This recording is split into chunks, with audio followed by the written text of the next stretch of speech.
"You'll never leave me," he laughed, and I remember the exact way his teeth showed when he said it, like a grin carved out of confidence, like he already owned the ending. 3 hours later, the locks were changed. I didn't know that yet. I didn't know anything yet, except that my stomach felt wrong, tight and floating at the same time, because people don't say a sentence like that unless they're either terrified or cruel. He said it in the kitchen. Our kitchen. The one with the chipped white mug rack I painted when we first moved in, like a hopeful idiot.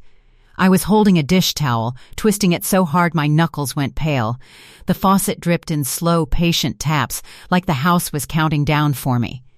"You'll never leave me," he repeated, softer, like he was teasing a child. Then he laughed. Not big, not loud, just a neat little laugh that ended with him exhaling through his nose like a satisfied man. I told myself it was a joke. That's what I always did. I turned his sharp edges into jokes, his cold moments into stress, his controlling little habits into he just loves me. I filed everything away like it wasn't an emergency until it was. Because when you live with someone who slowly tightens the room around you, you don't notice the walls moving. You just notice you're breathing less. I should have left the first time he hid my car keys by accident. Or the first time he corrected what I wore, what I ate, how I laughed. Or the night he stood in the doorway so I couldn't go to my sister's birthday and said, calmly, "Why do you need them when you have me?" But love makes you bargain. Love makes you swallow your instincts and call it loyalty. And I was loyal. I was so loyal I practically disappeared. That morning, I'd already decided, quietly. Like a match struck inside my chest. I'd been planning it for weeks, small secret actions, like a spy in my own life. Saving cash from grocery runs. Taking pictures of my important documents while he slept. Telling my best friend to call me at 7 p.m.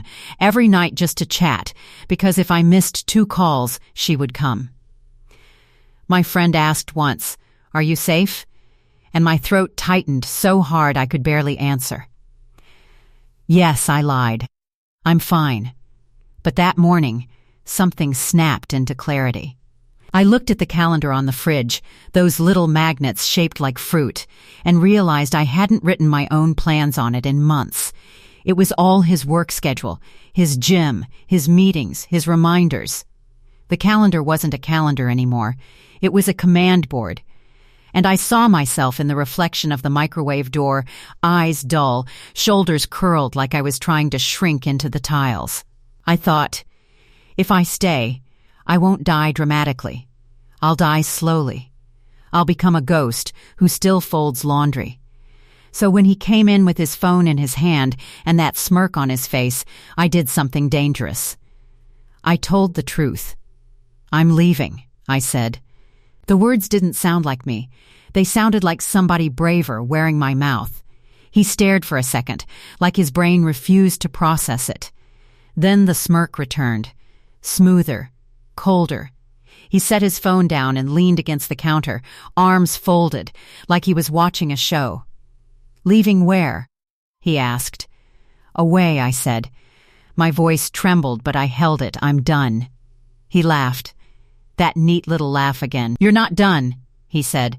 "You're emotional." "I'm leaving today," I said, and that's when his eyes changed. Not big or angry, just empty, like the lights went off behind them.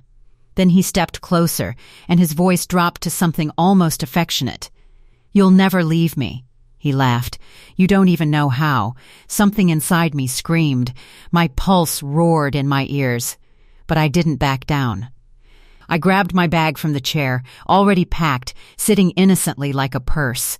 Inside it, tucked under my wallet, was my passport and the envelope of cash. My lifeline. "I know enough," I said. His gaze flicked to the bag, and in that tiny movement I understood. He wasn't laughing because he thought I couldn't leave. He was laughing because he'd already planned what to do next.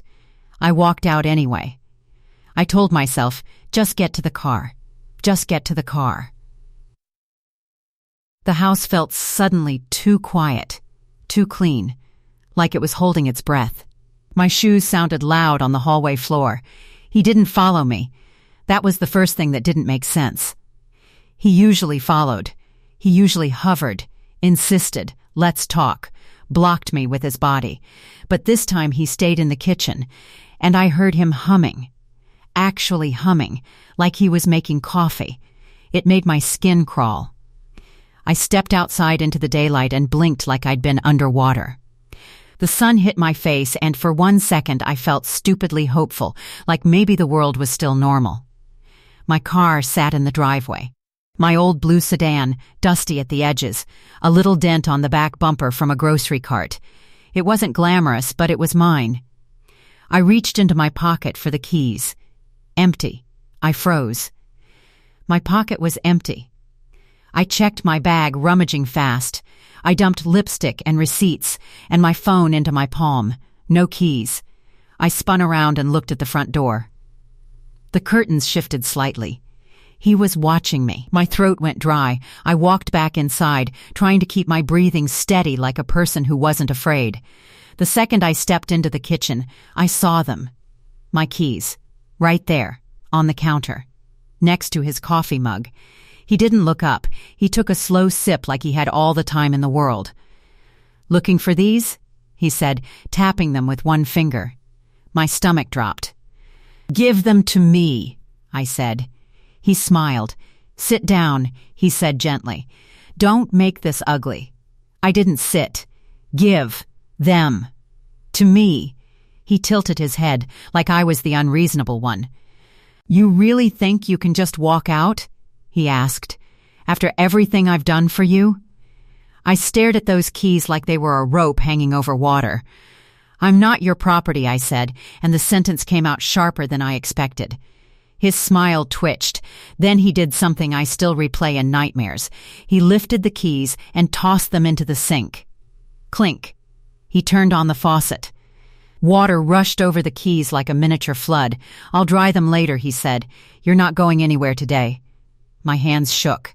And then, as if it was nothing, he slid his phone into his pocket, grabbed his jacket from the chair, and walked past me, close enough that I could smell his cologne, that familiar scent that used to mean comfort and now meant control. At the door, he paused. He glanced back at me. "You'll calm down," he said. "You always do." And he left.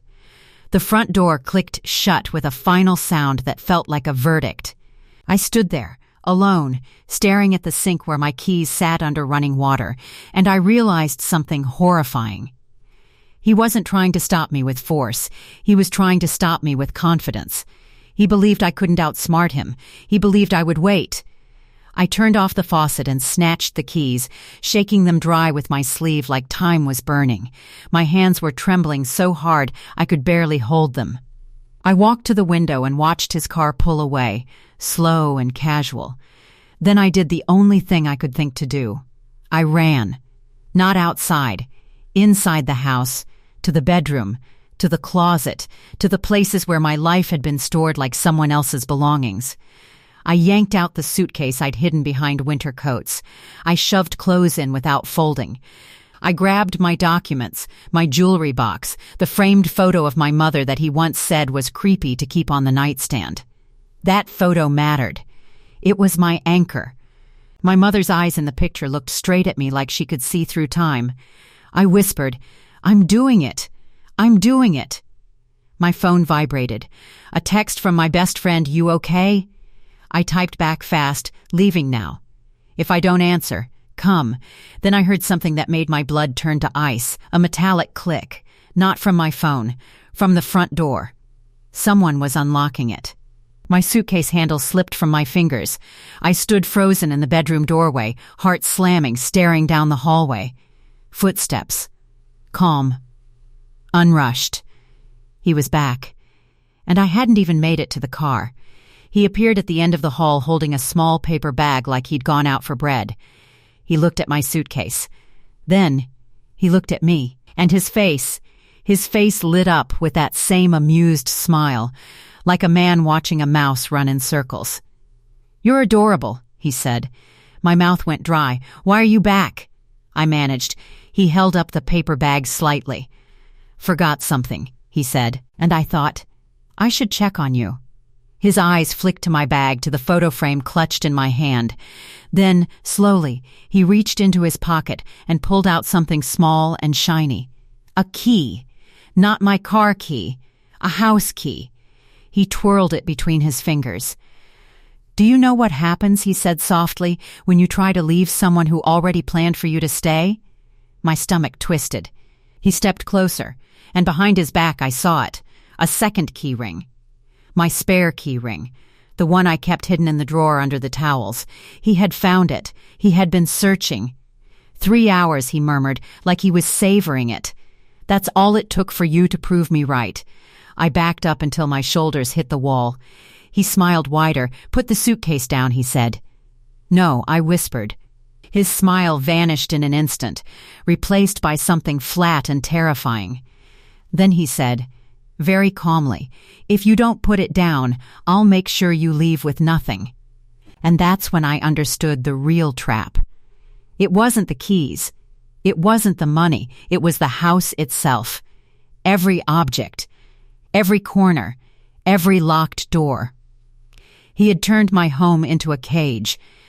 And I had no idea yet that while I stood there shaking, he was already setting the final lock in place, one that would make sure, when I finally stepped outside, I wouldn't be able to step back in.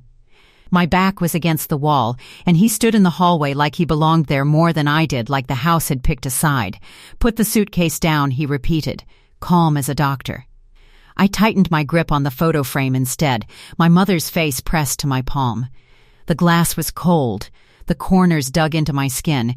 It felt like holding on to the last proof that I existed before him. I'm leaving, I said again, but it came out smaller this time.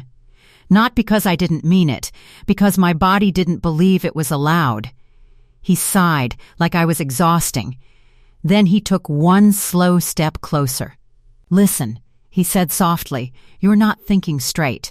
You're panicking, and you're making this dramatic. I stared at the key ring in his hand, my spare keys, the ones I had hidden like a little private prayer for freedom. He held them the way you hold a trophy. How did you? My voice snapped. He smiled. I live here, he said. I know everything. That was his favorite sentence. He said it about my friends, my spending, my phone, my moods.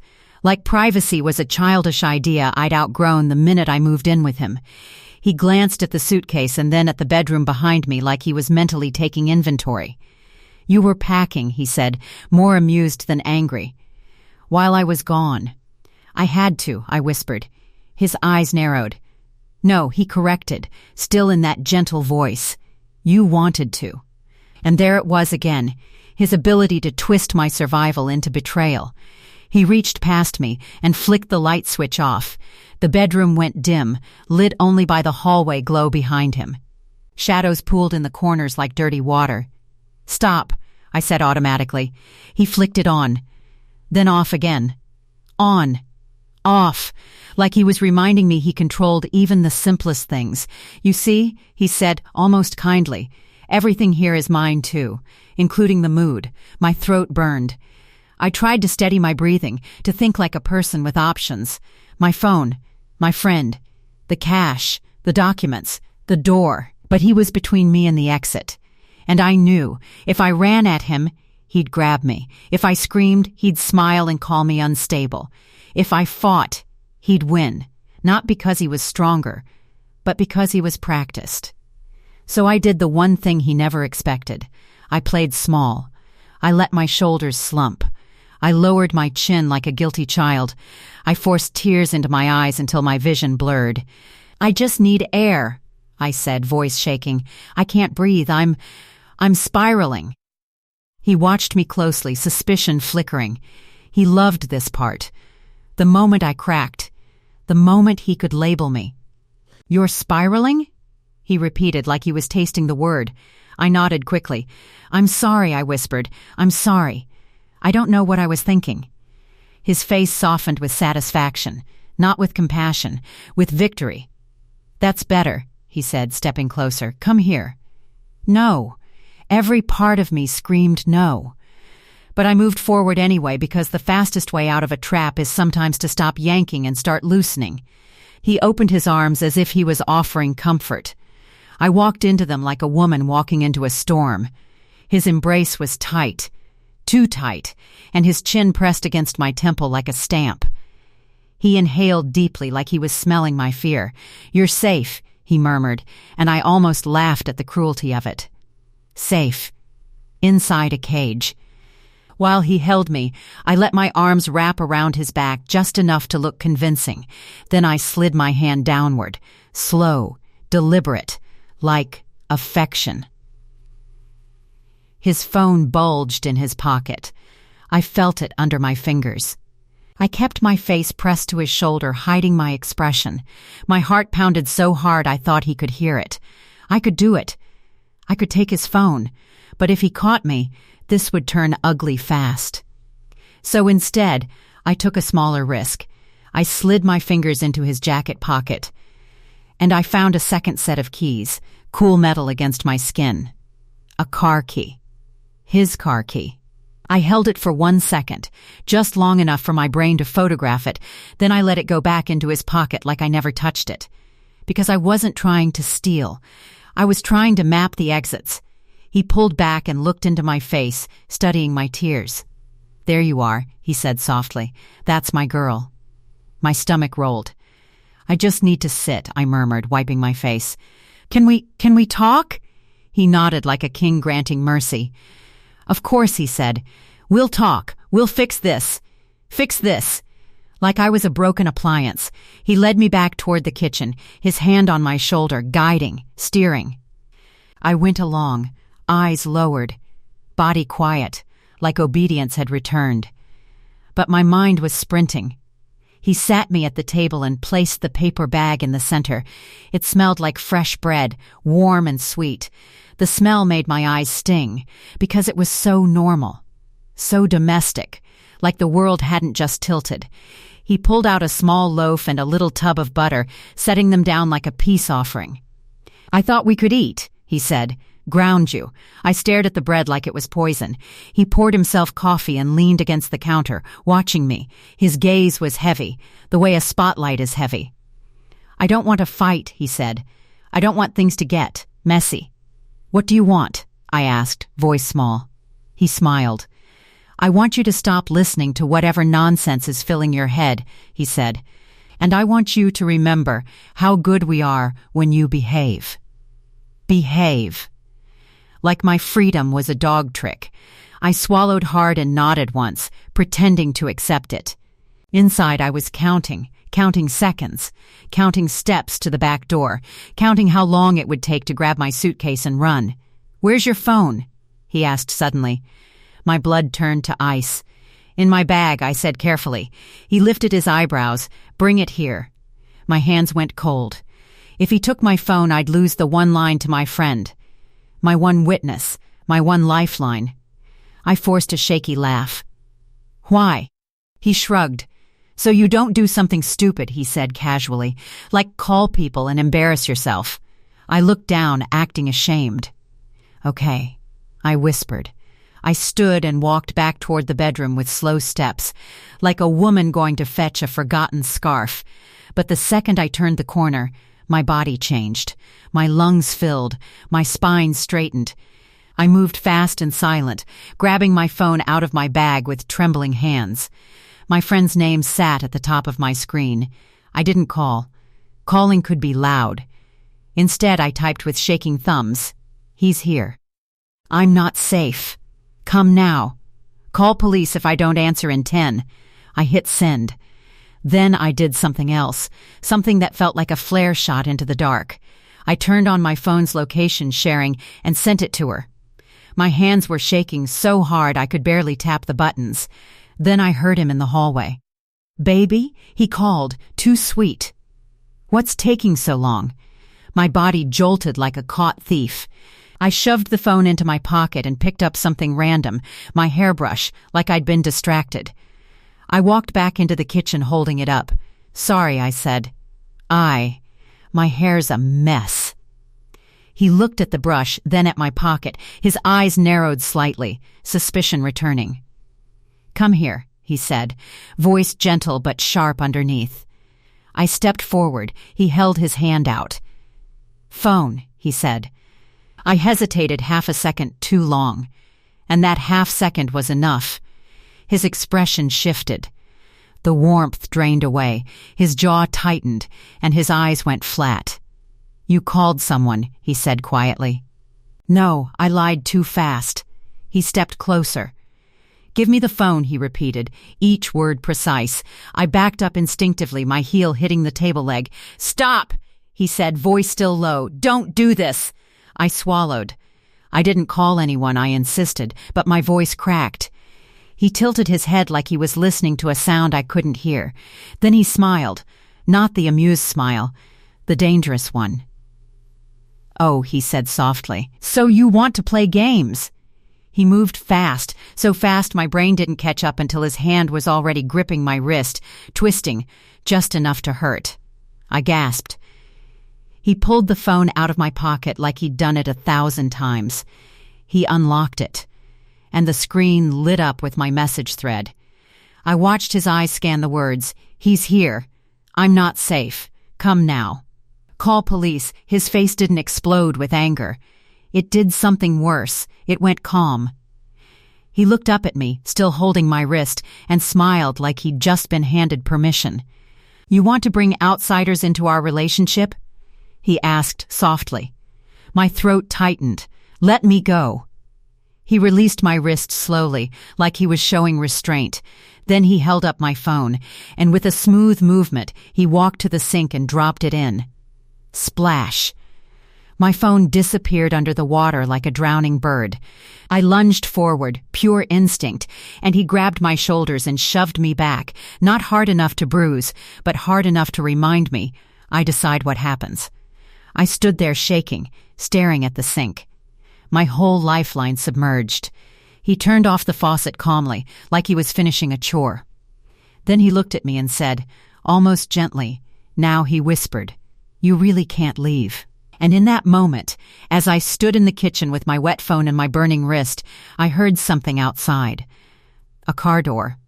A voice calling my name, my friend, my rescue. But before I could move toward the sound, he stepped in front of me like a wall and pulled a small object out of his pocket.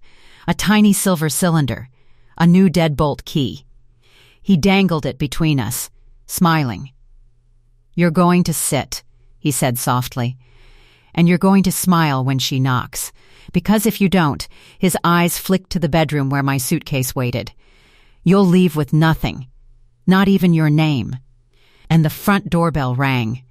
Once, then twice. Fast. Urgent. My body went cold, because I knew my friend was out there, inches away, and he was about to make me lie to her with my own mouth. The doorbell rang again. This time it wasn't polite. It wasn't hopeful. It was sharp, angry, even, like my friend already sensed something was wrong. My name floated through the door. "Hey, open up. I know you're home." My chest burned. Every instinct screamed to run, to shout, to throw myself against the door and let the truth spill out in a sobbing mess. But he was standing between me and freedom, calm as a man guarding a museum exhibit. "Smile," he whispered, "just for a minute." "I won't," I said, my voice barely working. He didn't raise his voice. He didn't need to. Instead, he reached behind him and slid the deadbolt. Slow, deliberate. Click. That sound landed in my body like a physical blow. "You hear that?" he murmured. "That's certainty." Another knock. Harder this time. "Are you okay?" my friend called. "Open the door." I took a step forward. He mirrored me instantly. I took another. He blocked me again.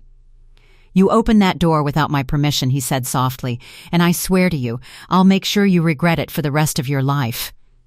I stared at him, really stared, and for the first time I saw the truth without filters or excuses. This wasn't love twisted by stress. This was ownership panicking at the idea of escape. "I'm not lying for you," I said. He tilted his head. "You already have," he replied. "For years." My friend knocked again, then tried the handle. It didn't move. "I'm calling the police." she shouted. My heart leapt. He laughed under his breath, a low, pleased sound. She's dramatic, he said. Always has been. I rushed toward the door before I could think. He grabbed my arm, hard this time, fingers digging in like clamps. Stop, he hissed. Let me go. I yelled, louder than I ever had. The room seemed to freeze. I had broken the rule. He stared at me, shocked for half a second, then his face twisted into something ugly and exposed. You don't get to yell at me, he said. He shoved me backward. I stumbled, hit the edge of the counter, pain exploding through my hip. I gasped, the air leaving my lungs in a sharp whoosh. Outside, my friend heard it. What was that? She yelled. Are you hurt? I'm fine. He shouted back before I could speak. She slipped. We're fine. Please leave. His voice was calm, convincing, professional. No, my friend said. I'm not leaving. I tried to push past him again. This time he didn't grab my arm. He grabbed my face. His hand cupped my jaw, fingers tight, thumb pressing into my cheek until my mouth opened involuntarily. Enough, he whispered, eyes inches from mine. You're embarrassing yourself. I bit his thumb. Hard. He shouted in surprise and shoved me away. I didn't wait. I ran, not toward the front door, toward the back. My feet slammed against the tile as I sprinted through the kitchen and toward the sliding glass door that led to the backyard. My hand hit the handle. Locked. Of course it was locked. I yanked again, panic roaring. Footsteps thundered behind me.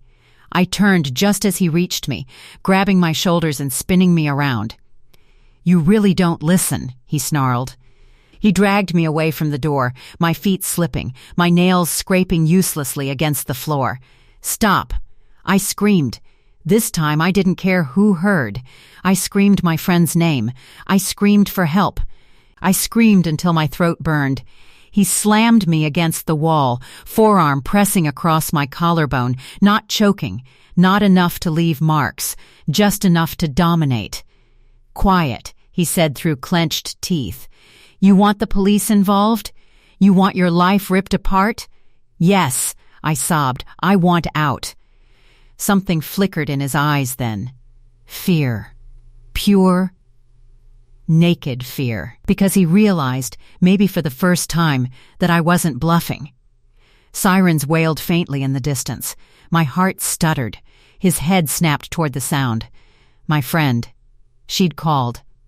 You did this, he said, almost to himself. I slid down the wall as he released me, my legs shaking too badly to hold me upright. He paced the kitchen like a trapped animal, running his hands through his hair. Okay, he muttered. Okay. Think. The sirens grew louder. He stopped pacing and looked at me with sudden clarity. Get up, he said. I didn't move. He bent down, grabbed my wrist, and hauled me to my feet. You're coming with me, he said. Now. Where? I cried. To fix this, he snapped. He dragged me toward the bedroom, yanked open the closet, and shoved my suitcase out into the hallway. Pack properly, he said. You're leaving. Hope exploded in my chest. You're letting me go? I whispered. He smiled, and it was wrong. Oh no, he said. I'm controlling how you leave. He threw clothes into the suitcase violently, not caring what went where. You're not taking your documents, he said, or your money, or anything that lets you start over. No, I said. Those are mine. He ignored me. The sirens were close now, too close. My friend's voice rose outside again. Police are on the way. Open the door. He zipped the suitcase shut and shoved it toward me. Here, he said. Take this, and listen carefully. He leaned down, his face inches from mine. When they knock, he whispered, you're going to tell them this was a misunderstanding, that you had a fight, that you overreacted. I won't, I said. He sighed like I disappointed him. Then you'll leave without the suitcase, he said, without your ID, without proof of who you are. He reached into his pocket and pulled out my passport. My knees went weak. He held it over the trash can. Your choice, he said calmly. The knock at the door was thunderous now. Police.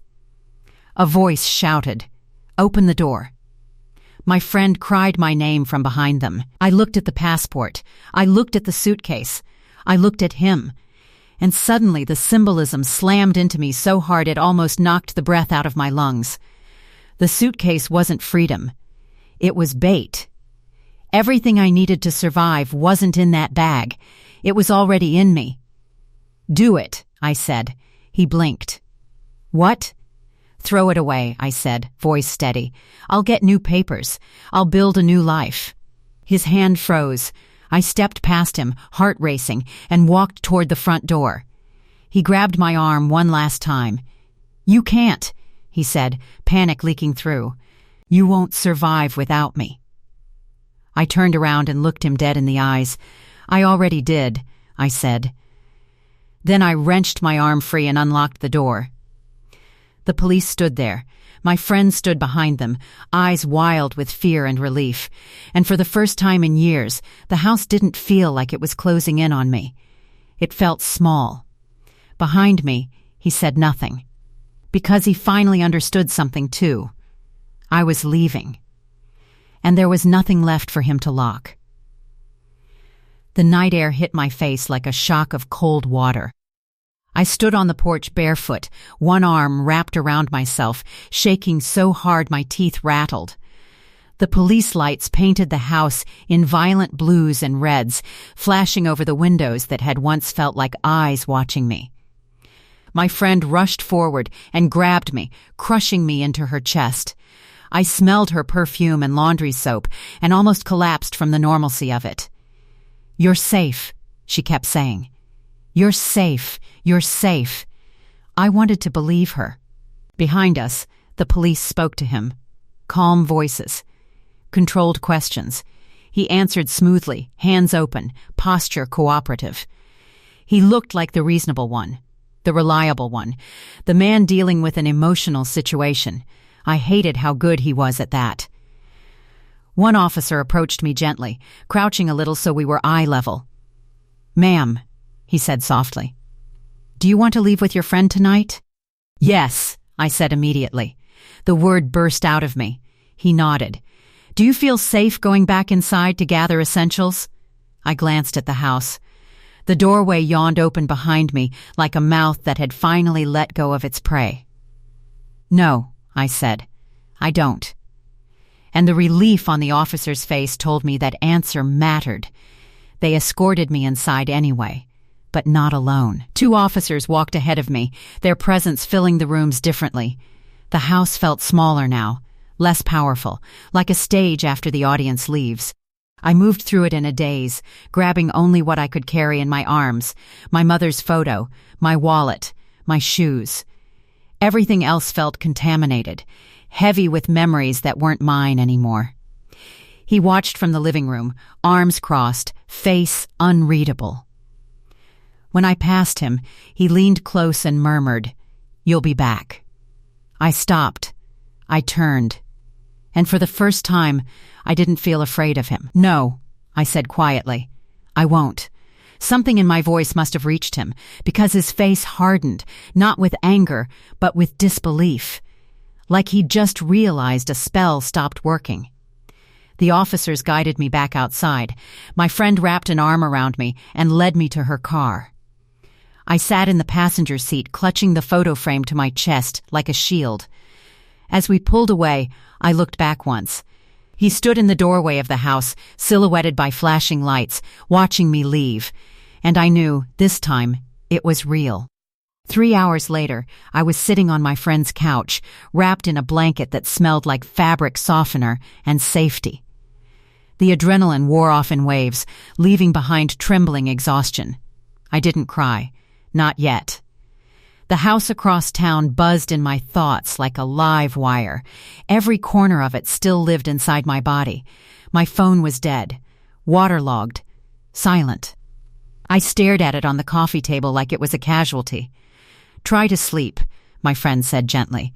"I'll be right here." I nodded. Sleep didn't come. Around 3 a.m., my body finally gave up and sank into something shallow and restless. I dreamed of doors that wouldn't open, of keys that melted in my hands. When I woke, my chest felt hollow. Morning light streamed through unfamiliar curtains. For a brief, terrifying second, I didn't know where I was. Then, I remembered.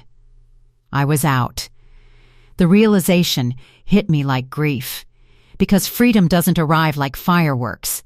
It arrives like silence. Like the absence of something you didn't realize was screaming all the time. My phone buzzed suddenly. A notification. I lunged for it, heart pounding, only to realize my friend had plugged it into rice overnight. Miraculously, it flickered to life. A message sat at the top of the screen. From him, sent 20 minutes ago. You forgot your things. I changed the locks for both our safety. We can talk when you're calmer. I stared at the words until my vision blurred. 3 hours. That's all it took. 3 hours after I left, he changed the locks. Not because I was dangerous, because he needed the final word. Because even without me inside, he wanted the house to stay his. A locked monument to control. My friend read over my shoulder and sucked in a breath. That's not okay. No, I said softly. It's proof. Proof that I hadn't imagined it. Proof that leaving was necessary. Proof that the house was never a home, it was a territory. I didn't respond. That silence was my first act of rebellion. Over the next few days, reality settled in like dust. I filed a report. I retrieved what I could with an officer present. He stood stiffly in the corner, saying nothing, while I packed my life into boxes that suddenly felt light. He watched me carry out the last box without a word. When I crossed the threshold, I didn't look back. The locks clicked behind me. That sound used to mean captivity. Now it meant distance. Weeks passed. I stayed on my friend's couch, then in a small rented room that smelled like paint and possibility. I bought new plates, new towels, new sheets. I slept with the door locked, not because I had to, but because I chose to. The nightmares faded slowly. The guilt was harder. Some days I missed him. Not the man, the illusion, the early version, the promises. The way he laughed before it turned sharp. I hated myself for missing him. Then one day, while unpacking a box, I found the photo of my mother again. I set it on the windowsill. Sunlight hit the glass, illuminating her face, and I realized something that made my throat tighten. The house had been full of locks, but none of them were stronger than the ones I carried inside me, the ones that told me to stay quiet, to endure, to explain away fear. Leaving wasn't just walking out a door, it was unlocking myself. Months later, I drove past the old house once by accident. New curtains hung in the windows. Someone else lived there now. Someone else made coffee in that kitchen. The house didn't recognize me anymore. And that was okay. Because I finally recognized myself. You'll never leave me, he had laughed. 3 hours later, the locks were changed, but not the way he thought. They didn't lock me out of my life. They locked him out of my future. Healing didn't arrive like a sunrise. It arrived like debris after a storm, quiet, scattered, and sharp if you stepped wrong. The first weeks after leaving felt unreal, like I was borrowing someone else's life. I woke up in unfamiliar rooms, reached for a body that wasn't there, braced for a voice that never came. My nervous system didn't trust the silence. It waited for footsteps, for keys, for the sound of a lock turning against me. Every time a door clicked shut, my heart jumped. I kept telling myself, you're safe now, but safety felt theoretical, like a word from a book I'd never read. I tried to be strong. I went through the motions, work, groceries, polite smiles. People praised me for leaving, for being brave, for starting fresh. They didn't see the hours I sat on the edge of the bed, staring at the wall, feeling like I'd amputated part of myself just to survive. Because abuse doesn't just trap you, it trains you. Some mornings I woke up with his voice in my head, criticizing how long I slept, how I folded towels at my friend's place, how much space I took up on the couch. I'd catch myself whispering apologies to empty rooms, sorry, for existing. The worst part wasn't fear. It was doubt. Was it really that bad? Did I exaggerate? Was I unfair? He'd planted those questions carefully, like seeds, and even when I escaped the house, they bloomed inside me. One afternoon I found myself standing in a hardware store, staring at a wall of locks. Deadbolts, chains, digital keypads, so many ways to keep something out, or in. I didn't know why I was there until I realized my hands were shaking. Locks used to mean power. His power. Now they meant choice. I bought a simple one. Nothing fancy. Just enough to remind myself that boundaries didn't have to be dramatic to be effective. When I installed it on the door of my rented room, I didn't cry. I laughed. A soft, disbelieving laugh that surprised me. Because for the first time, the lock answered to me. No one else. That night, I slept for 6 straight hours. It felt like a miracle. Healing came in fragments after that. In learning to eat when I was hungry instead of when it was acceptable. In wearing clothes without imagining his comments. In turning my phone off at night without panic. But it also came in uglier ways. Anger showed up late, like a guest who'd missed the party and decided to stay forever. I raged at myself for staying so long, for defending him, for confusing control with love. Some days I wanted to drive back to the house and scream at the walls for witnessing everything and doing nothing. Other days, I missed him so much it scared me. Not because I wanted him back, but because my body remembered the rhythm of captivity. The predictability, the false safety of knowing what kind of pain was coming. Freedom is louder than people admit, and loneliness is its echo. The reckoning came one evening when my friend sat across from me, folding laundry. You know, she said gently, you don't talk about what happened like it was abuse. I stiffened. What do you mean? You talk about it like it was a misunderstanding, she said, like you're still protecting him. The words hit harder than I expected. I'm not, I said automatically. She met my eyes. You are. I opened my mouth to argue, and then I couldn't, because she was right. I still edited the story, softened it, sanitized it. I described events without naming what they were. Control, isolation, fear, abuse. Saying the word felt like stepping onto thin ice. But once it cracked, something inside me shifted. I started therapy. I told the story from the beginning, not the version that made me sound dramatic or foolish, but the version that was true. The small moments. The jokes that weren't jokes. The way the house felt smaller every year. I learned that love doesn't require shrinking. I learned that someone who laughs at your fear is not confused. They're informed. I learned that changing the locks wasn't about safety. It was about erasing me. One afternoon, months later, I received another message from him. Just one sentence. I hope you're doing better now. No apology. No accountability, just a door cracked open, waiting for me to step back inside. I stared at it for a long time. Then I deleted it. Not angrily, calmly. That was the moment I knew I was really gone. The symbolism of the house followed me longer than I expected. I dreamed of hallways with no windows, of doors that multiplied the closer I got. But the dreams changed over time. The last one I remember clearly was different. I was standing in front of the old front door, the one he used to block with his body. The lock gleamed in the sunlight. This time, I had the key. I didn't rush. I didn't panic. I simply unlocked it, opened the door, and walked out into open space. No chase, no shouting, just air. When I woke up, my chest felt lighter. Healing, I realized, wasn't about forgetting. It was about reclaiming authorship. He changed the locks to prove I didn't belong. But every day I lived freely proved something else. I never belonged to him. I belonged to myself. And the final lock he never anticipated, the one that sealed the door forever, wasn't metal. It was clarity. Closure didn't arrive with a conversation. It arrived without one. For a long time, I thought closure was something he owed me, an apology, an admission, a moment where he finally looked at me and said, I hurt you. I imagined that sentence like a key that would unlock the last door inside me.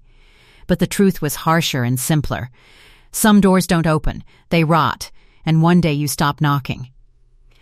The final months of healing felt quieter, steadier, not easier, just clearer. I moved into my own place, a small apartment with creaky floors and windows that let in too much morning light. I bought a plant I had no idea how to take care of. I burned toast. I laughed out loud at nothing. Every small, ordinary mistake felt revolutionary. No one corrected me. No one watched. The silence stopped being suspicious and started being mine. One evening, while unpacking the last box, I found something unexpected at the bottom. The old house key. The one I'd carried on my ring for years. The one that used to let me in, and eventually locked me out. I stared at it for a long time. Metal remembers things. It remembered my hand shaking as I unlocked the door after work. It remembered the way I'd pause before entering, bracing myself. It remembered nights I sat in the dark listening for his car, calculating my mood like a survival skill. The key was small, but it had ruled my life. I took it to the kitchen, held it over the trash, then hesitated. Instead, I opened the window and threw it as far as I could. I heard it clatter once, then disappear into nothing. The sound wasn't dramatic. But it was final. I sat down on the floor and cried, not the panicked, gasping kind, the kind that feels like a long breath leaving your body. Because I finally understood something I hadn't before. He didn't change the locks to keep me safe. He changed them to punish me for leaving. To rewrite the story so he looked like the protector, and I looked like the problem. But stories don't belong to the person who controls the setting. They belong to the person who survives it. I started telling the truth without cushioning it. Not loudly, not angrily, just accurately. When people asked why I left, I didn't say it just didn't work out. I said because I wasn't safe. The word stopped feeling sharp. It became solid. Ground. I stopped checking my phone for messages that never came. Stopped wondering if he'd changed or if I'd been wrong. The questions faded, not because they were answered, but because they no longer mattered. One afternoon, I passed a locksmith shop. Through the window, I saw rows of keys being cut, sparks flying as metal met metal, brand new keys, clean edges, no history yet. I stood there smiling like an idiot. Because that's what I had now, a life with no pre-cut shapes, no locks designed by someone else, just doors I chose to open and close. Sometimes I still think about the house, not with longing, with distance. I think about how walls can echo your fears back at you, how a space can slowly convince you that you don't exist outside of it, how captivity doesn't always look like chains, it can look like comfort with conditions. And I think about the moment that changed everything. "You'll never leave me," he laughed. He thought leaving meant abandoning a place. He didn't understand that leaving meant reclaiming myself. 3 hours later, the locks were changed. But he got it backwards. He thought locks ended stories. They don't. They reveal them. Because the lock wasn't the ending. It was the proof. Proof that the house was never built for love. Proof that my instincts were right. Proof that walking away wasn't betrayal. It was survival. Today, when I lock my door at night, it doesn't feel like fear. It feels like rest. The sound of the lock clicking is no longer a threat. It's a promise. I decide who comes in. I decide who stays out. And I decide when to leave. That's the ending he never planned for. And the life I finally unlocked.